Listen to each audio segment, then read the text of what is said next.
Everything in our life is controlled by 3 decisions. I think one of the most powerful things we can do to serve you is have you become clear of what the controlling force is that's controlling the quality of your life. And you and I both know it's not the amount of money in your pocket, it's not who you know, it's not even what you've been through. It's really the decisions you make moment to moment. Do something different the next 90 days than you did the last 90 days, like picking up the books to read. Do something different, like the new health disciplines, relationship with your family, whatever it is, doesn't matter how small it is. If you'll start doing different things with the same circumstances, since we cannot change the circumstances, we can change ourselves. We can change what we do. You got to get a little bit more intense about your life, about your business. You got to stop being so dadgum casual. You got to get in the game. If you're going to play the game, let's play to win it. Let's play to max it out. Let's play to 10x it. I want you shaking. I want you feeling it. I want your intensity level to go up, because it's decisions we make that chase that best version of us every second, every day, that every day alters the direction, the course of our life. Where your focus goes, your energy flows. I need us to look at all the possibilities, all of the potential, and I need us to go for it every single day. Most people go through life never discovering what their talents are. Most people never develop their talents. They have skills and abilities, but if you don't nurture them, if you don't develop them, they will never serve you. Your gifts can take you many places if you develop your gifts. And you'll be surprised at the things that you're able to do. When you learn how to block things out, when you learn how to keep thine eyes single, learning how to concentrate, learning how to focus in, deciding that you're going to focus to develop your skills, you'll be surprised at the ideas that will come to you, of the people that you'll be able to attract, of the opportunities that you'll be able to see. You'll begin to see things that have been standing there looking you in the face saying, I can't believe this has been here all this time. But you can learn all the techniques in the world. If you don't believe in yourself, it won't happen for you. Don't wish it was easier. Wish you were better. Don't wish for less problems. Wish for more skills. Start working on yourself, making these personal changes. If you'll start working harder on yourself than you do on your job. Work hard on yourself and develop the graces. All of the stuff necessary to become more valuable to the marketplace. I'm telling you, your whole life can explode into change. Promotion, no problem. Money, no problem. Economics, no problem. Future, no problem. You just go to work on the right thing. Let the miracle of everything that's available work for you, and start working on the inside. Work on your philosophy. Work on your attitude. Work on your personality. Work on all of your abilities. And if you'll start making those personal changes, I'm telling you, everything will change for you.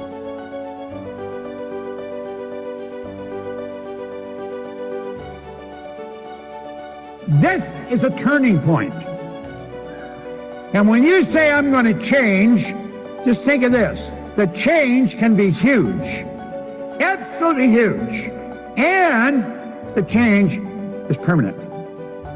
You will never go back. You see, awareness is something you cannot lose. Most of us, when we're thinking of learning, we get hooked up on school stuff, and it's the intellect we're thinking of. Because that's what school focuses on, the intellect. If you get the degree, you've learned it. If you get this, you've learned it. Why are there so many people with degrees come right off their business card that don't know the war's over? They're losing. That's not in the intellect, it's in the awareness. Think of this. A person isn't earning $100,000 a year because they want $100,000 a year. They're earning $100,000 a year because they're not aware of how to earn $100,000 a month. When you help develop their awareness, it's something they won't lose. Like a baby is not aware of the difference between a woman and a man. Baby's not aware of the difference in a female and a male. That is something a baby has to become aware. They have to learn that. And when the baby develops the awareness, they never lose it. That'll help you understand the difference between awareness and intellect. When you become aware of how your paradigm is controlling you, and then how to change it, there's no end to where you can go or what you can do. None. Now, let's suppose That's the only thing you change as a result of this conference. You're going to change your perception of this business. You're going to change your perception of you in this business. You're never going to look at this company and your position in it the same way again. You're going to see this as a vehicle that will take you anywhere you want to go, and there's nothing can stop you. Success is something you attract by the person you become. See, that phrase changed my life. Success is something you attract by the person you become. Success is not something you pursue. It's like chasing a butterfly, you can't quite catch it. Success is something you attract by becoming an attractive person. The brain is basically designed to be customized in the early part of life, and then to implement those algorithms and that circuitry for the rest of its life. And so the brain can change in adulthood, and it can change provided that there's an emphasis on some perceptual event. So in other words, if you want to change your brain as an adult, let's say you want to be less anxious, you want to learn a new language, you want to be more functional in some way, presumably. The key thing is to bring focus to some particular perception of something that's happening during the learning process. And the reason for that is that there's a neurochemical system involving acetylcholine. And it comes from these two little nuclei down in the base of the brain called nucleus basalis. All day long, you're doing things in a reflexive way. But when you do something and you think about it very intensely, acetylcholine is released from basalis at the precise neurons that were involved in that behavior, and it marks those for change during sleep or during deep rest later. So for people that want to change their brain, the power of focus is really the entry point, and the ability to access deep rest and sleep. Because most people don't realize this, but neuroplasticity is triggered by intense focus. But neuroplasticity occurs during deep sleep and rest. One of the things that's really important also to think about how the brain works in terms of plasticity and all this stuff is what the brain really wants to do is also pass as much of what it does off to reflexive behavior as possible. So, so when we're talking about focus, I think it can get a little bit vague, but it might be useful to think about like what exactly is focus and what triggers plasticity. So the brain loves to be able to just do things, pick up coffee cups and drink and walk and talk and do things and not put much energy into it. When we decide to focus, what the brain really does is it switches on a set of circuits that involve the frontal cortex and nucleus basalis and some others, and it's trying to understand duration, how long something's going to last, path, what's going to happen, and outcome, what ultimately is going to happen. So duration, path, and outcome. You know, the events of early 2020 are a good example of this. One of the reasons why it's so exhausting to be alive in 2020 is because we are now having to pay attention to duration, path, and outcome. How long is this thing going to last? When are they going to open up all businesses?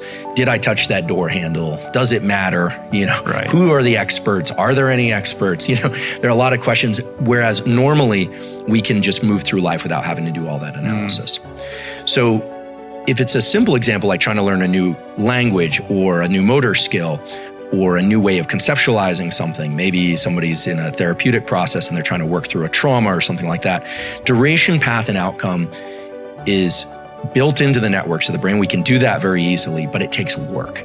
And it almost has a feeling of underlying agitation and frustration. And that's because the circuits that turn on before acetylcholine are of the stress system. So when you or I decide we're going to learn something and really dig in, norepinephrine, which is adrenaline, is secreted in the brainstem and in the body, and it brings about a state of alertness. Then our attention, which is mostly a diffuse light, is brought to a particular duration, path, and outcome analysis. This would be thinking about what somebody is saying. What are they really trying to say? A hard passage of reading, a hard, set of math problems, a challenging physical workout. When you do that, these two systems have to work very hard, and the adult brain doesn't really want to change the algorithms it learned in childhood. But if you do those two things, you have alertness and focus. The acetylcholine and the norepinephrine converge to mark those synapses for change. And so the way to think about neuroplasticity, if one wants to change their brain, is bring about the most intense concentration you can to something, and then later bring about the least amount of concentration to that thing.